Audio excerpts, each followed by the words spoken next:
Cuando vamos a una iglesia, por lo general, decimos que vamos a la casa de Dios.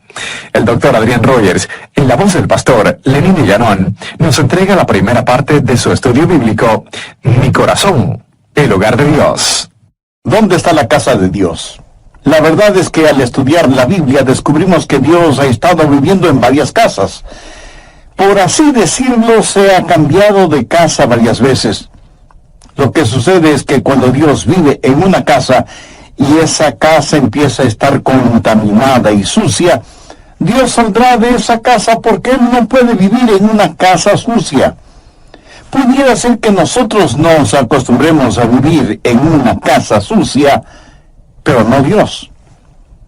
Escuché de unos estudiantes universitarios que querían cuidar en los dormitorios universitarios la mascota del equipo de básquetbol, que era un chivo. Algunos estudiantes protestaron diciendo, no pueden tener el chivo en los dormitorios. ¡Qué del mal olor! Y los otros respondieron, oh, no hay problema, el chivo ya se acostumbrará. ¿Dónde vive Dios? Bien, veamos 1 Corintios 6, versos 19 y 20. ¿O ignoráis que vuestro cuerpo es el templo del Espíritu Santo, el cual está en vosotros, el cual tenéis de Dios, y que no sois vuestros? Porque habéis sido comprados por precio. Glorificad pues a Dios en vuestro cuerpo y en vuestro espíritu, los cuales son de Dios. ¿Dónde vive Dios? Si somos creyentes, Dios vive en nosotros. En el Antiguo Testamento, Dios tuvo un templo para su pueblo. En el Nuevo Testamento, Dios tiene un pueblo para su templo. Dios vive en nosotros y nuestro corazón es su residencia real. Dios ha vivido en varias casas y ha salido de ellas. Por ejemplo, la primera casa en la cual Dios vivió fue un hombre llamado Adán. La Biblia dice en Génesis 2:7, entonces Jehová, Dios, formó al hombre del polvo de la tierra y sopló en su nariz aliento de vida. Y fue el hombre un ser viviente. ¿Qué es el hombre? El hombre es cuerpo, alma y espíritu. Dios hizo el cuerpo del hombre del polvo de la tierra. Dios sopló en la nariz del hombre el aliento de vida, y eso es el espíritu de Dios. Y el hombre vino a ser un alma viviente. Por favor, anote el margen 1 Tesalonicenses 5:23. Y el mismo Dios de paz os santifique por completo, y todo vuestro ser, espíritu, alma y cuerpo, sea guardado irreprensible para la venida de nuestro Señor Jesucristo. Fiel es el que os llama, el cual también lo hará. Usted y yo tenemos un cuerpo. Esto es piel, pelo, huesos, músculos, venas, nervios, hígado, pulmones, etc. Eso es nuestro cuerpo. Y con este cuerpo tenemos vida física y estamos en contacto con el mundo físico. Pero la Biblia también dice que tenemos un alma. Ahora, ¿qué es el alma? La palabra griega para alma es psique, que es la palabra raíz de donde tenemos palabras como psicología, psiquiatría, etc. El alma es la parte emocional de cada uno de nosotros, la porción cognitiva que vive en nuestro cuerpo. La mente, las emociones, la voluntad, todas esas cosas que hacen de nosotros lo que somos y definen nuestra personalidad, inteligencia, sentido del humor, proclividades, idiosincrasias. Esa es nuestra alma. Con nuestro cuerpo tenemos vida física y contacto con el mundo físico. Con nuestra alma tenemos vida psicológica y conocemos el mundo dentro y alrededor de nosotros. ¿Y qué acerca del espíritu? Yo solía pensar que alma y espíritu eran lo mismo, pero eso no es lo que las Escrituras enseñan. Pablo menciona cuerpo, alma y espíritu. Dios mismo establece una diferencia entre alma y espíritu. Busque Hebreos 4:12. Porque la palabra de Dios es viva y eficaz y más cortante que toda espada de dos filos, y penetra hasta partir el alma y el espíritu. ¿Qué es el espíritu? Es la parte de nuestra naturaleza que nos capacita para conocer a Dios, porque Dios es espíritu, y los que le adoran en espíritu y en verdad es necesario que le adoren. En espíritu y en verdad. Y cuando somos salvos, el Espíritu de Dios testifica a nuestro propio espíritu de que somos hijos de Dios. Ahora, las plantas tienen cuerpo, pero no tienen un alma. Los animales, y esto seguramente le va a sorprender, tienen alma. En ese sentido, la palabra alma significa sencillamente vida consciente. En el Génesis se habla de criaturas vivas que tienen nefesh, o sea, alma. Por si no lo sabía, su perro tiene mente, emoción y voluntad. Pero lo que le hace al hombre más que un animal inteligente es que tiene un espíritu. Los perros nunca oran, aunque muchos seres humanos tampoco lo hacen. Y los animales no piensan en la eternidad. Las plantas tienen vida inanimada, los animales tienen vida animada, pero solo los humanos tienen vida espiritual. Dios puso en nosotros un espíritu, sopló en nuestra nariz aliento de vida y vinimos a ser seres vivientes, porque el Espíritu de Dios está en nosotros. Es el Espíritu el órgano de nuestro conocimiento espiritual, y Dios creó al hombre para vivir en él, y Adán fue una casa de 3/4, por así decirlo. Siendo que Dios es un Dios trino, tiene preferencia por el número 3, Padre, Hijo y Espíritu Santo.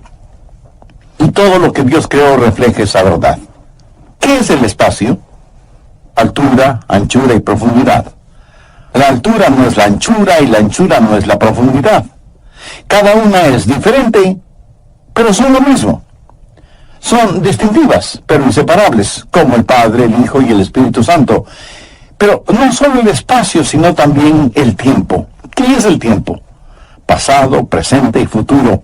El pasado no es el presente no es el futuro y el futuro no es el pasado. Cada uno es distintivo, pero son inseparables. Y cuando Dios creó al hombre, lo hizo cuerpo, alma y espíritu. Y todo vuestro ser, espíritu, alma y cuerpo, sea guardado irreprensible para la venida de nuestro Señor Jesucristo. Fiel es el que os llama, el cual también lo hará. Cuando Adán salió de la línea de ensamblaje celestial, iba a ser una residencia real. Dios iba a vivir en el espíritu de Adán. Y cuando la Biblia dice que Dios caminaba con Adán, ¿cree usted que Dios físicamente tomaba a Adán por el brazo para pasear por el jardín del Edén? Puede ser que sí, puede ser que no. Dios tiene poder para hacer lo que quiera hacer. Yo creo que Dios no estaba en el exterior, sino en el interior de Adán. Adán fue la casa primaria de Dios. Ahora quiero que anote las siguientes palabras, porque este estudio bíblico se desarrolla alrededor de esas palabras: diseño, deshonra, desolación y destrucción. En primer lugar, Dios creó a Adán, y Adán fue una casa de 3/4. El cuarto más interior, el espíritu, es donde Dios moraba con Adán. Dios diseñó esta casa de 3/4 como su casa primaria. Pero no solo fue una casa diseñada, sino que en segundo lugar se volvió una casa deshonrada cuando Adán pecó contra Dios.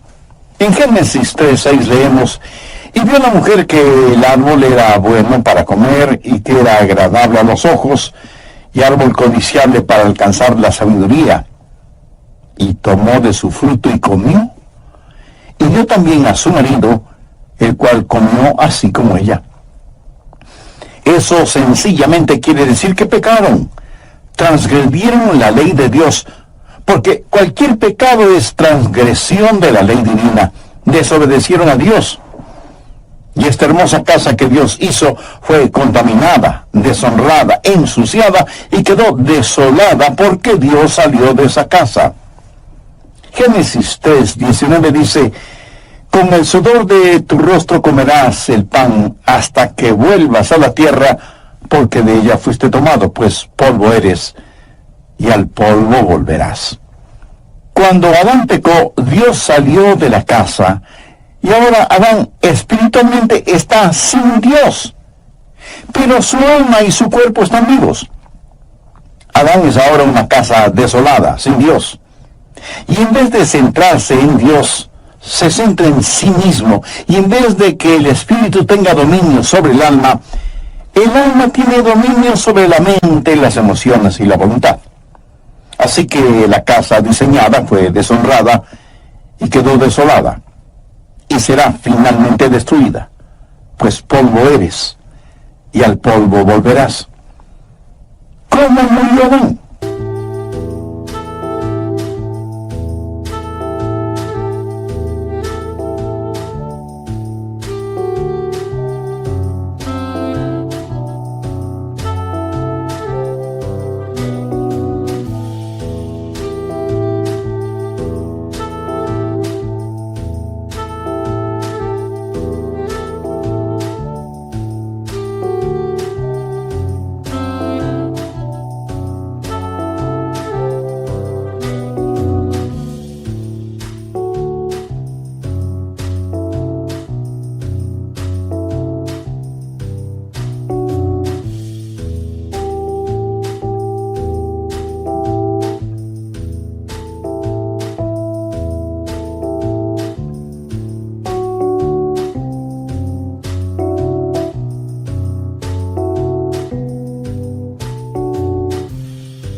Dios había advertido a Adán y a Eva que si comían del árbol prohibido, morirían.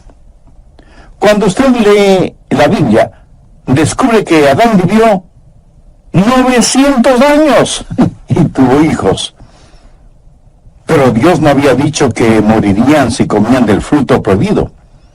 Entonces, ¿murió o no murió?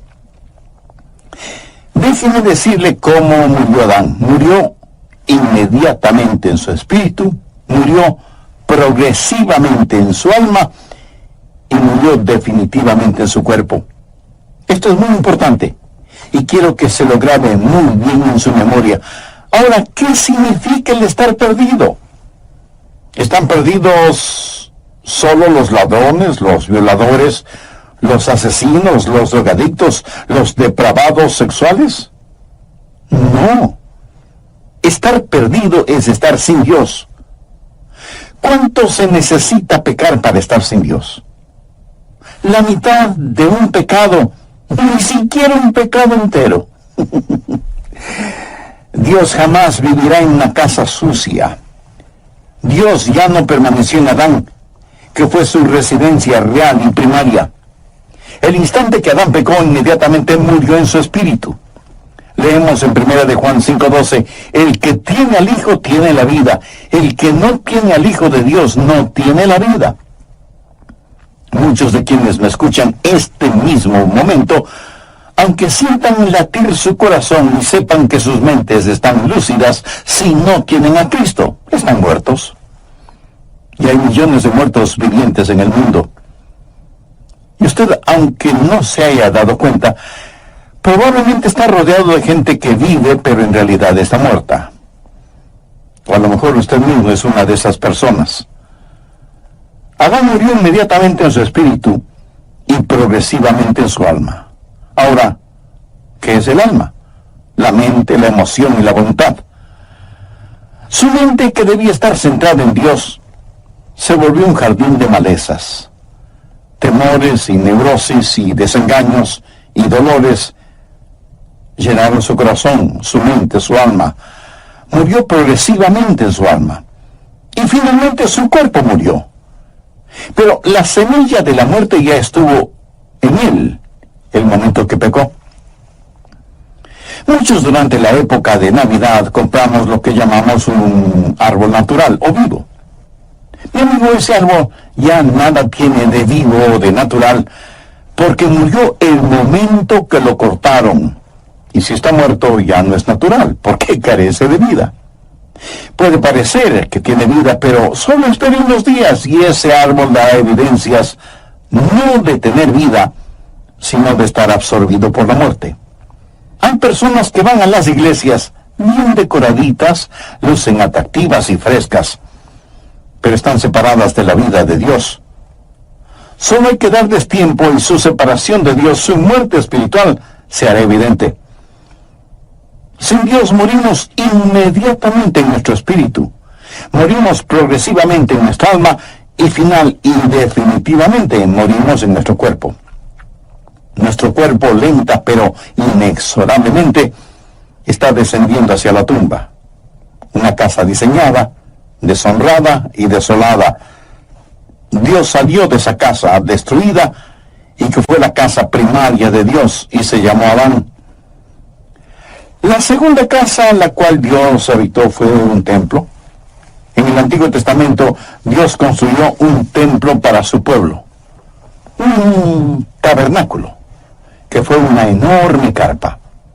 Más tarde se edificaría una estructura sólida, pero la idea y principio es el mismo. Ya se hable del tabernáculo o del templo. Y por poco que usted sepa del tabernáculo o del templo, sabe que había 3 divisiones básicas o 3 cuartos.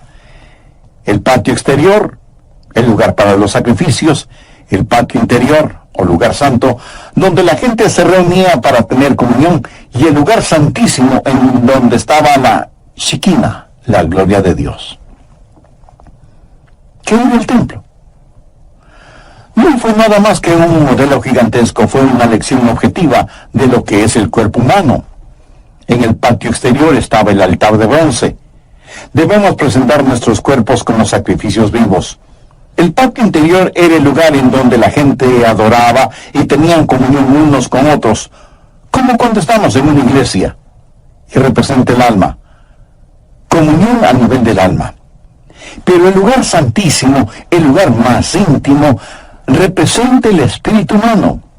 Esta casa es diseño de Dios. Dios usó el templo para enseñar lecciones colosales que no debemos ignorarlas.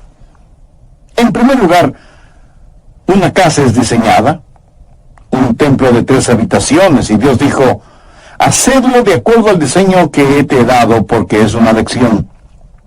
Una casa diseñada, una casa deshonrada. En Mateo 21:12, note lo que Jesús dijo acerca del templo. Y les dijo, escrito está, mi casa, casa de oración será llamada, mas vosotros la habéis hecho cueva de ladrones. Una casa diseñada, una casa deshonrada y una casa desolada. Dios no vivirá en una casa sucia. Mateo 23:38 dice, he aquí, vuestra casa os es dejada desierta. Ahora, por favor, note lo siguiente. Ya no la llama la casa de mi padre o mi casa. Ahora es vuestra casa. Lo extraño es que después de que ellos habían convertido el templo en una cueva de ladrones, continuaban adorando en el templo.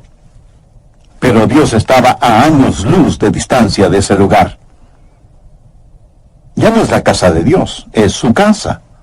Una casa diseñada, una casa deshonrada, una cueva de ladrones, una casa desolada, una casa destruida.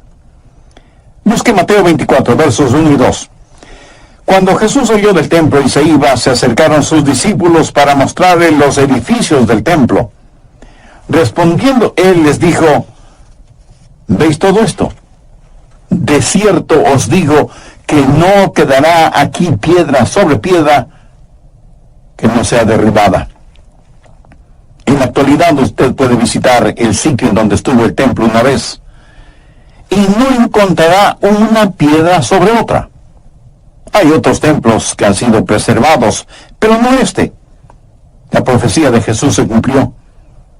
Está viendo lo que sucede. Una casa primaria, una casa designada y diseñada, y Dios sigue adelante. ¿Alguna vez ha considerado a su cuerpo como la casa de Dios? Si usted es un creyente, sabe que su cuerpo es el templo del Espíritu Santo, y así lo enseña enfáticamente la palabra de Dios. Ahora, si usted no tiene una relación personal con Dios por medio de Jesucristo, no se preocupará demasiado en tener esos del 19 al 21. Note lo que Jesús dijo acerca de él mismo. Respondió Jesús y les dijo, destruid este templo, y en 3 días lo levantaré. Dijeron luego los judíos, En 46 años fue edificado este templo, y tú en 3 días lo levantarás. Mas él hablaba del templo de su cuerpo. Jesús supo que su cuerpo era el templo de Dios, y era un templo perfecto. Primero, una casa designada. Jesús dijo: has preparado un cuerpo para mí, una casa diseñada. Él fue el segundo Adán, cuerpo, alma y espíritu. Fue totalmente perfecto. Una casa designada. Él pudo señalar a quien quiere y decir: ¿quién de ustedes me acusa de pecado? Por eso nació de una virgen, para ser perfecto. Él no es el hijo de Adán. En Adán todos mueren. Él vino como lo hizo, nació de una virgen, para ser lo que fue, sin pecado. Él fue lo que fue, sin pecado, para hacer lo que hizo, morir por nuestros pecados. Solo un sacrificio perfecto sería aceptable delante de Dios, y sin embargo, esa casa designada fue una casa deshonrada. Y usted pregunta, ¿cómo pudo ser eso posible? Si esa casa era Jesús, ¿fue ese templo deshonrado? Absolutamente. Veamos Isaías 53:6. Todos nosotros nos descarriamos como ovejas, cada cual se apartó por su camino, mas Jehová cargó en él, esto es, en Jesús, el pecado de todos nosotros. Y en 1 de Pedro 2,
leemos: quien llevó él mismo nuestros pecados en su cuerpo sobre el madero, para que nosotros, estando muertos a los pecados, vivamos a la justicia, y por cuya herida fuisteis sanados.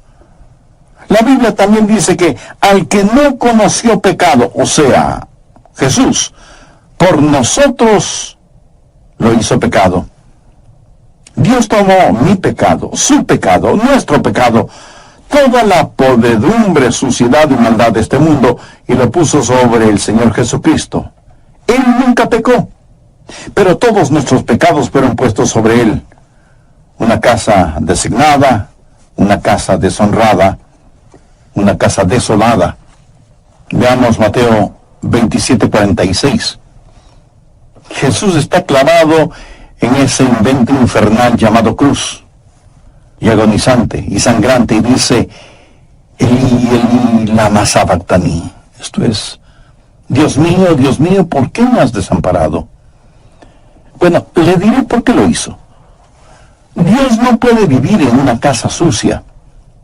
Cuando Jesús estuvo dispuesto a ser nuestro sustituto y cargar con nuestros pecados, todos nuestros pecados, entonces esa casa perfecta fue deshonrada.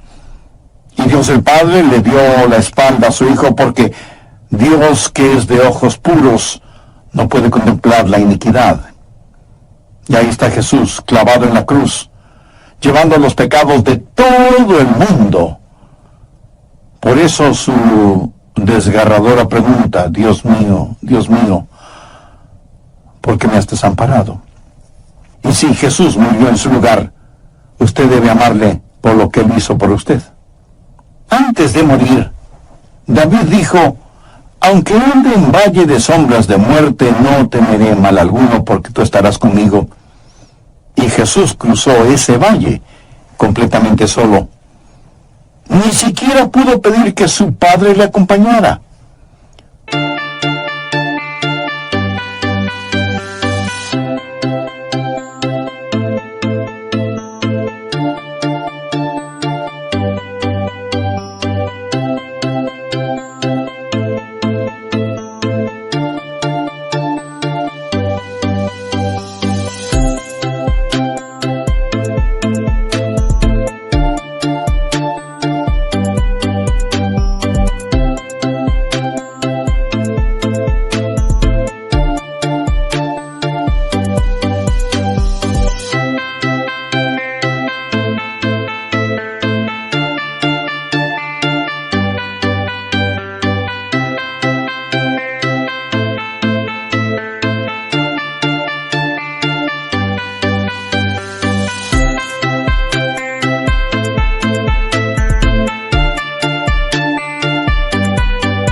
casa designada, una casa deshonrada, una casa desolada, una casa destruida.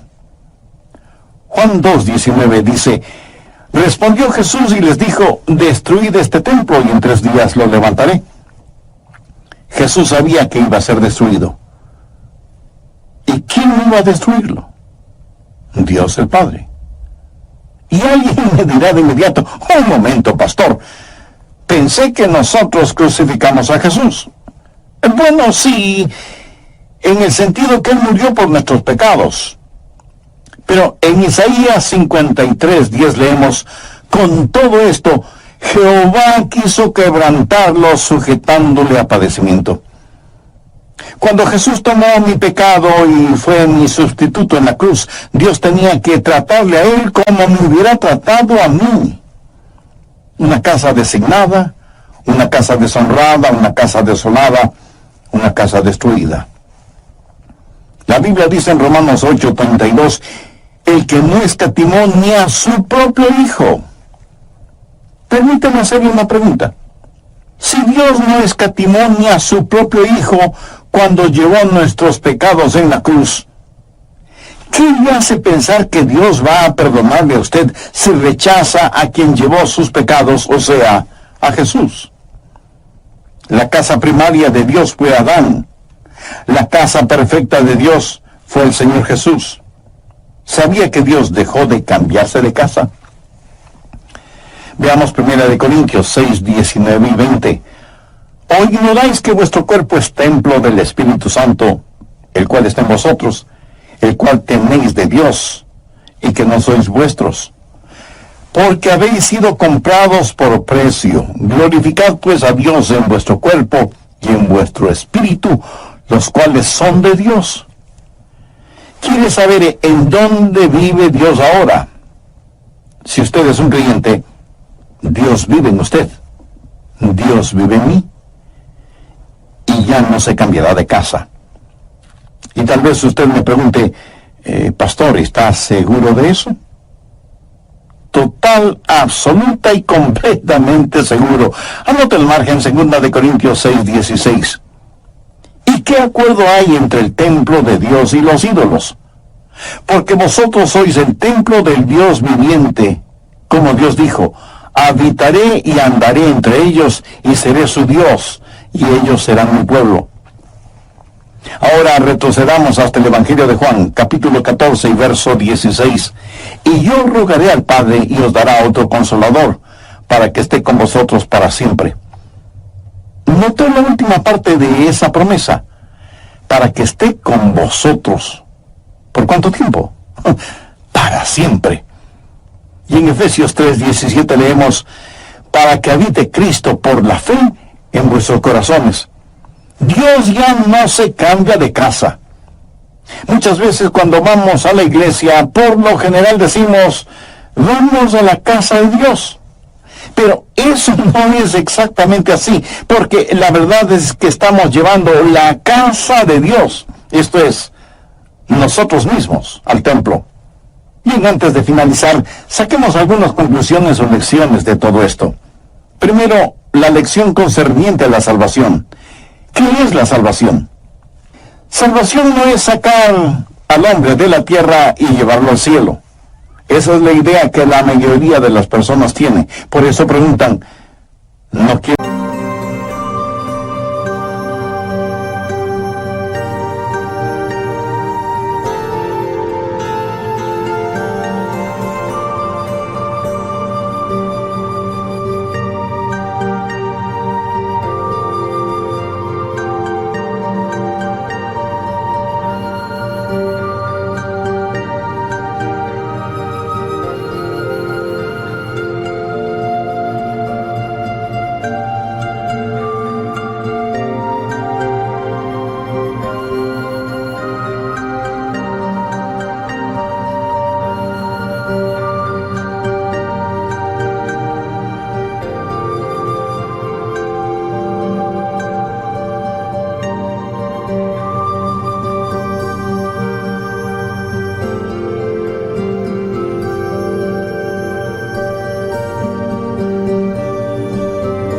debe ser salvo para irse al cielo. Ahora, por supuesto que quiere ir al cielo, pero eso no es la salvación. Eso es solo un subproducto de la salvación. Así que repito, salvación no es sacar al hombre de la tierra y llevarlo al cielo. Salvación es que Dios salga del cielo y entre en el hombre. Ser salvo es tener a Dios en su corazón. Ayudar. Su inquietud es honesta y válida. Permítame decirle lo que sucede. Debido al sacrificio en el Calvario, ningún pecado le será imputado a usted. Busque Romanos 4, los versos 7 y 8. Bienaventurados aquellos cuyas iniquidades son perdonadas y cuyos pecados son cubiertos. Bienaventurado el varón a quien el Señor no inculpa de pecado. Si Dios tuviera que poner a un medio pecado en su hoja de vida, él tendría que cambiarse de casa. Pero no le inculpa a usted de pecado porque ya le perdonó. Entonces, ¿qué sucede si usted vuelve a pecar? Que Dios tendrá que disciplinarle, tendrá que castigarle. ¿Qué es lo que dice Hebreos 12:6? Porque el Señor al que ama disciplina y azota a todo el que recibe por hijo. Algunas personas no creen en la eterna seguridad del creyente. Piensan que usted puede salvarse y perderse, salvarse y perderse. Y si usted cree semejante cosa, se volverá en un neurótico espiritual.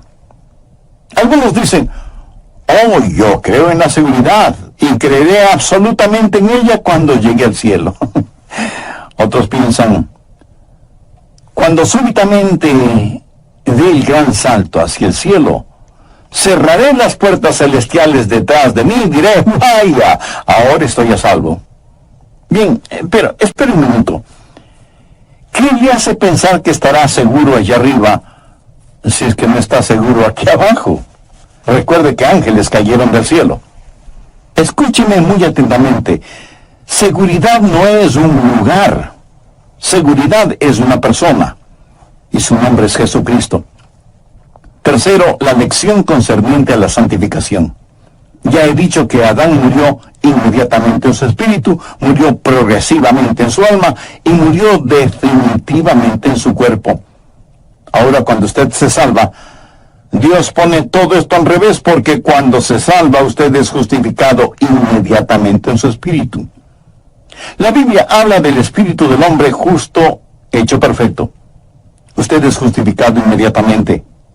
El momento en que usted le dice sí a Jesucristo, ese mismo instante es justificado en su espíritu y cada pecado, cada mancha, cada arruga es enterrado en la tumba del olvido de Dios. Y no solo que es justificado inmediatamente en su espíritu, sino que es santificado progresivamente en su alma. Adán murió progresivamente en su alma, pero usted es santificado progresivamente en su alma. Dios trabaja en usted diariamente para que sea más y más a la semejanza del Señor Jesucristo, porque nosotros no estamos totalmente santificados todavía. Filipenses 1:6 dice, al que comenzó en vosotros la buena obra, la perfeccionará hasta el día de Jesucristo. Justificados inmediatamente en el Espíritu, santificados progresivamente en el alma, y por último, nadie puede responder, porque hay cosas que sabemos y cosas que no sabemos. Cosas sobre las cuales podemos ser muy dogmáticos y cosas sobre las cuales no debemos ser dogmáticos.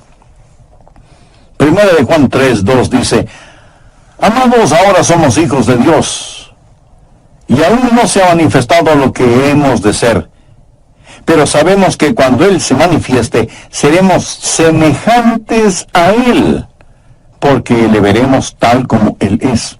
Seremos hechos a la semejanza del Señor Jesucristo. Adán murió inmediatamente en su espíritu, progresivamente en su alma y definitivamente en su cuerpo. Yo soy justificado inmediatamente en mi espíritu, santificado progresivamente en mi alma y glorificado definitivamente en mi cuerpo. ¡Qué extraordinario será el día cuando las sombras de esta vida se mezclen con los rayos de la eternidad y Jesús retorne y nosotros seamos levantados para encontrarnos con Él en el aire! cómo le adoraremos. Él habita en nosotros. Está en nosotros para quedarse. Jamás nos abandonará, ni nos dejará. ¿O ignoráis que vuestro cuerpo es templo del Espíritu Santo, el cual está en vosotros, el cual tenéis de Dios, y que no sois vuestros?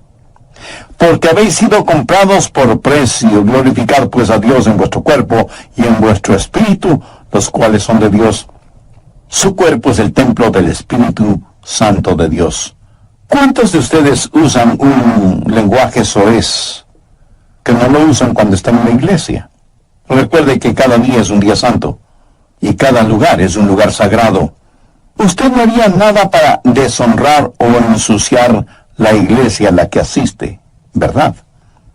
Entonces, ¿por qué deshonrar o ensuciar su cuerpo, que es el templo del Espíritu Santo de Dios? Si usted es un creyente, Dios vive en usted. Él ha hecho morada en su corazón y su vida, y ya nunca jamás se cambiará de casa. Si usted aún no es salvo, pero quiere serlo, le prometo con la autoridad de la palabra de Dios que Jesús le salvará, como salvó a aquella mujer cuya carta leí.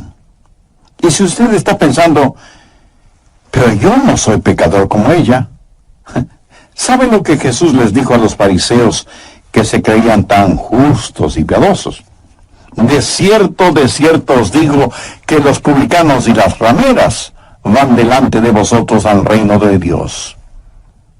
No hay ninguna persona tan mala que no pueda ser salvada, y no hay ninguna persona tan buena que no necesite salvación. Y si usted quiere ser salvo ahora mismo, le invito a orar conmigo esta oración. Querido Dios, soy un pecador y estoy perdido. Necesito ser salvo y quiero ser salvo.